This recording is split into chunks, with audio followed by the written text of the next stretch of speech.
నమస్తే, this is Sourya. Welcome to our channel. ఈ రోజు మనతో పాటు సీనియర్ జర్నలిస్ట్ దాము బాలాజీ గారు ఉన్నారు. వారితో మాట్లాడుతాం. నమస్తే సార్. నమస్తే. సార్, తిరుమల తిరుపతి దేవస్థానం కల్తీ నెయ్యికి సంబంధించి సిట్టు విచారణలోని విస్తుపోయే నిజాలు వెలుగులోకి వచ్చినాయి అని అంటూ ఉన్నారు. సో ఏంటి సార్, అంటే అసలు ఎవరెవరు ఇన్వాల్వ్ అయి ఉన్నారు, ఎక్కడి నుంచి అది వచ్చింది? మనకు కల్తీ నెయ్యికి సంబంధించి 2024 సెప్టెంబర్లో చంద్రబాబు దీన్ని ఓపెన్ చేశాడు. అప్పుడు జంతు కొయ్యి నెయ్యి, దాని ఏమంటారు, కొవ్వు, ముఖ్యంగా బీఫ్ కొవ్వు కలిసిందనేది ఆయన చెప్పాడు. దాంతో అది దేశవ్యాప్తంగా ప్రపంచవ్యాప్తంగా సంచలనమైంది. దాని తర్వాత పవన్ కళ్యాణ్ 11 రోజులు ప్రాయశ్చిత్త దీక్ష కూడా చేశాడు. దాని తర్వాత సుప్రీంకోర్టుకి వెళ్ళింది. సుప్రీంకోర్టు దేవుణ్ణి రాజకీయాలకు లాగొద్దని చెప్పారు. సిట్ సుప్రీంకోర్టు వేసింది. అందులో సిబిఐ నుంచి, తర్వాత ఫుడ్ అథారిటీ డిపార్ట్మెంట్ నుంచి ఒకరు ఎక్స్పర్టు, తర్వాత ఆంధ్రప్రదేశ్ నుంచి పోలీసు నుంచి ఇద్దరు, అలాగా మొత్తం 5 మందితో సిట్టు ఫామ్ అయింది. సిట్టు ఫస్ట్ 2025 మేలో ఫస్ట్ ఛార్జ్ షీట్ వేసింది. అప్పటి నుంచి 14 నెలలు పట్టింది. ఇప్పటికీ 12 రాష్ట్రాలలో సిట్టు విచారణ జరిపింది. దాదాపు 36 మంది మీద ఛార్జ్ షీటు నమోదైంది. మొదట్లో తక్కువ ఉన్నారు. దాని తర్వాత 12, మొదట్లో 24 మంది ఉంటే దాని తర్వాత 12 మందిని యాడ్ చేసింది. ఇప్పుడు final charge sheet Nellore ACB కోర్టులో నిన్న సిట్టు ఇచ్చింది. దాదాపు 600 పేజీల ఛార్జ్ షీట్ ఇది. ఈ ఛార్జ్ షీటు మొత్తం మనం మాట్లాడుకోలేం కాబట్టి బ్రీఫ్గా నేను అసలు విషయాలు ఏంటి, సిట్ ఏం చెప్పింది అనేది చెప్తాను. సిట్ ఏం చెప్పిందంటే కల్తీ జరిగింది వాస్తవమే, కాకపోతే అది చంద్రబాబు చెప్పినట్టు లేకపోతే తెలుగుదేశం వాళ్ళు ఆరోపించినట్టు జంతువుల కొవ్వు కాదు. ఇదేంటంటే క్లియర్గా అసలు నెయ్యే లేదు దాంట్లో అనేది సిట్టు చెప్తుంది. నెయ్యి కాని దాన్ని నెయ్యిలాగా చూపించి చేశారని. అంటే నెయ్యి కానిదంటే ఏంటి, palm oil, palm colonel oil, ఈ రెండింటిని నెయ్యిలాగా వాడేశారు. అందులో నెయ్యి ఫీల్ కోసం, అంటే సువాసన రావడం కోసం బీటా కెరోటిన్ అనే ఒక కెమికల్ని యూజ్ చేస్తారు. అది పామ్ ఆయిల్లో పామ్ కర్నల్ ఆయిల్ యూజ్ చేయడం వల్ల నెయ్యి వాసన వస్తుంది. మనకి లడ్డు తిన్నప్పుడు నెయ్యి వాసన వస్తుంది, నేతి లడ్డు అని అనుకుంటాం. కానీ క్లియర్గా అసలు నెయ్యే లేదు దాంట్లో, అసలు పాలే లేదు. పాలకు సంబంధించిన పాలే లేనప్పుడు ఇంక నెయ్యి కూడా ఉండదు కదా. పామ్ ఆయిల్ని, పామ్ కెర్నల్ ఆయిల్ని వాడేశారని చెప్తుంది. ఇది కూడా ఏ స్థాయిలో వాడారంటే 60 లక్షల కిలోల కల్తీ నెయ్యి తయారైందని చెప్తున్నారు. అంటే దాదాపు 20 కోట్లు అనుకుందాం, 20 కోట్ల లడ్డుల్ని తయారు చేశారు ఈ 60 లక్షల కిలోల ఫేక్ నెయ్యితో. 20 కోట్ల మంది తిన్నట్టే. 20 కోట్లు అంటే 20 కోట్ల మంది అయితే తినుంటారు కదా, ఇంకా ఎక్కువ మంది కూడా తినచ్చు. అంటే ప్రసాదం లాగా చాలా మందికి పెడతారు కాబట్టి. ఏదేమైనా ఇది కోట్లాది మంది హిందువుల మనోభావాలతో ఆడుకున్నట్టుగా మనకి అర్థమవుతుంది. బట్ ఇదంతా కూడా ఆరోపణ. దీని ప్రూవ్ అయితే కానీ మనం నిర్దిష్టంగా మాట్లాడలేం. బట్ సిట్టు విచారణలో అయితే సిట్టు చెప్పింది అయితే మాత్రం ఇది. దీనికి సంబంధించి 235 కోట్ల కుంభకోణం జరిగింది అనేది సిట్టు చెప్తుంది.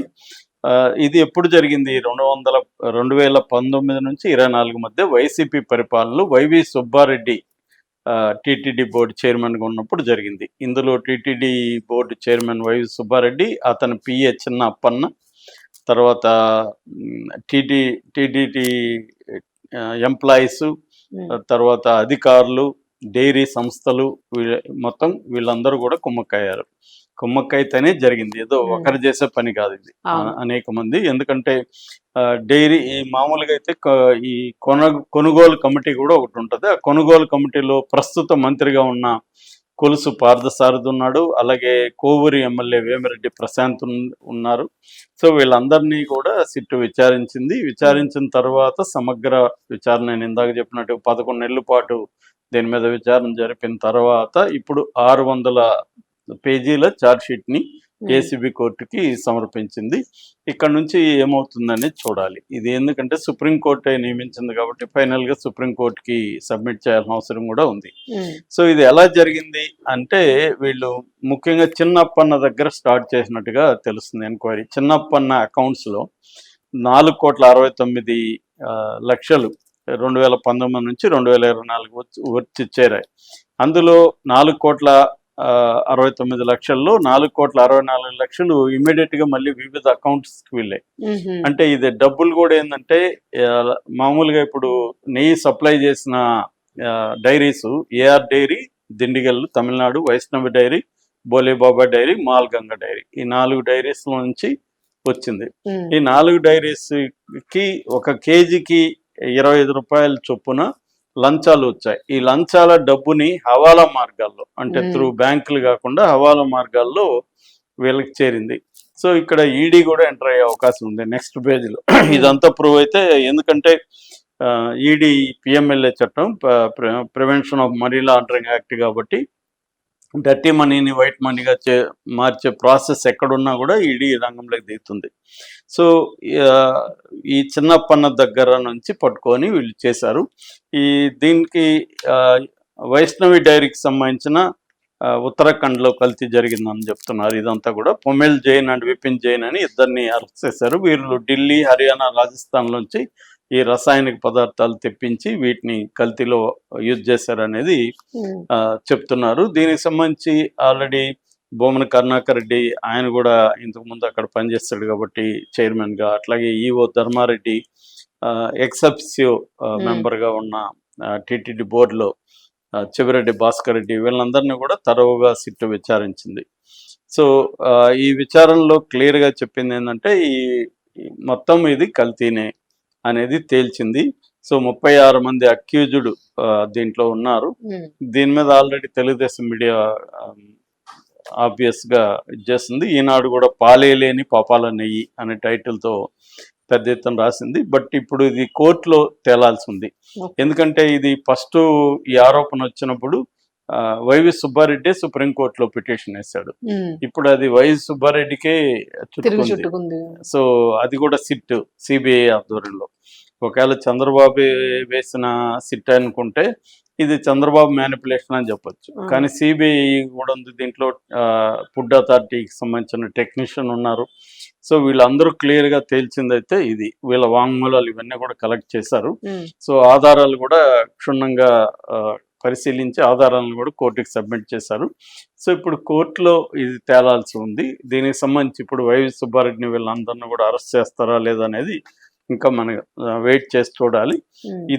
ఏదేమైనా ఇది ప్రపంచవ్యాప్తంగా సంచలనమైన వార్త అని చెప్పొచ్చు. ఎందుకంటే ఇది తిరుమలకి ఇండియన్సే కాకుండా ప్రపంచవ్యాప్తంగా ఉండే హిందువులందరూ కూడా వస్తారు. సో అటువంటి అంటే లడ్డు అంటేనే తిరుమల లడ్డుకి వెరీ, ఎందుకంటే మాదే తిరుపతి కాబట్టి మాకు తెలుసు.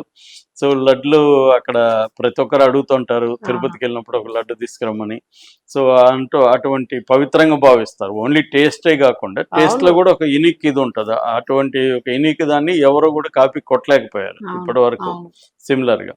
సో అటువంటిది కంప్లీట్ గా 5 ఏళ్ల పాటు మనం తినింది అందరూ తినుంటాము, నేను కూడా తిన్నాను. సో ఒక పామాయిల్ తో దీంతో తిన్నాము అనేది ఇవాళ అది పవిత్రంగా భావించే లడ్డు. దానికోసం క్యూలలో నిలబడి లడ్డూల్ని తీసుకుంటారు.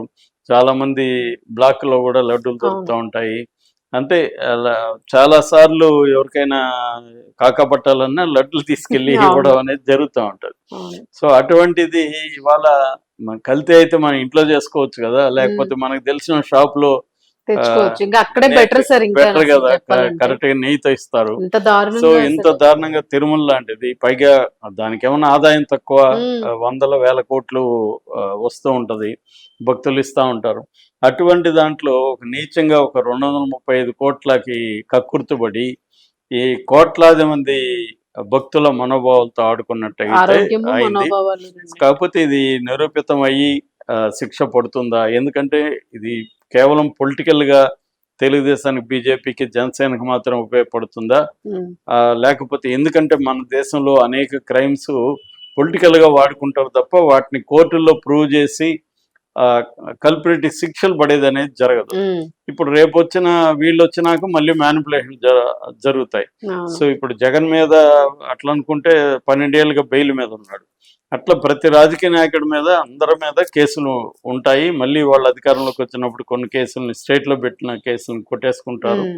సో ఇదంతా కూడా రాజకీయ క్రీడగా మిగిలిపోతుంది తప్ప దీన్ని నిజంగా కోర్టులో ట్రయల్కి వెళ్ళాలి, ట్రయల్లో ప్రూవ్ చేయాలి. ఇవన్నీ జరిగితేనే అప్పుడు న్యాయం జరిగినట్టు. అదర్వైజ్ ఏం జరుగుతుంది? ఏమి జరగదు. ఓన్లీ పొలిటికల్గా వైసీపీకి యాంటీగా కూటమికి ఉపయోగపడచ్చు తప్ప ఈ యాంగిల్ అంతకంటే ఏమి ఉపయోగపడదు. దీన్ని మరి ఏ స్థాయిలో సిబిఐ, ఎందుకంటే సిబిఐ కూడా అనేక కేసుల్ని ప్రూవ్ చేయడం అనేది తక్కువ, కన్విక్షన్ రేట్ చాలా తక్కువ ఈడీ కేసుల్లో కానీ సిబిఐ కేసుల్లో. అందుకని ఇప్పుడు ఇది ప్రూవ్ చేసి శిక్షలు పడుతుందా లేదా అనేది చూడాలి. ఇప్పటి వరకు అయితే సుబ్బారెడ్డి లాంటి వాళ్ళని అరెస్ట్ చేయలేదు. సరే ఏం జరుగుతుంది? ఇప్పుడు సుబ్బారెడ్డి పేరు కూడా ఉంది కాబట్టి దీంట్లో సుబ్బారెడ్డి పిఏ చేశాడు, ఆయన ఆధ్వర్యంలో జరిగింది కాబట్టి మరి ఆయన ఎందుకు అరెస్ట్ చేయలేదు, ఇప్పుడు అరెస్ట్ చేయబోతున్నారా లేదా ఏంటి అనేది చూడాలి. ఇది జగన్ కూడా లింక్ అవుతుందా లేదా అనేది కూడా ఇంటర్నల్ గా అసలు ఎక్కడెక్కడ పోతుంది ఏంటన్నది అప్డేట్ చేయాలి.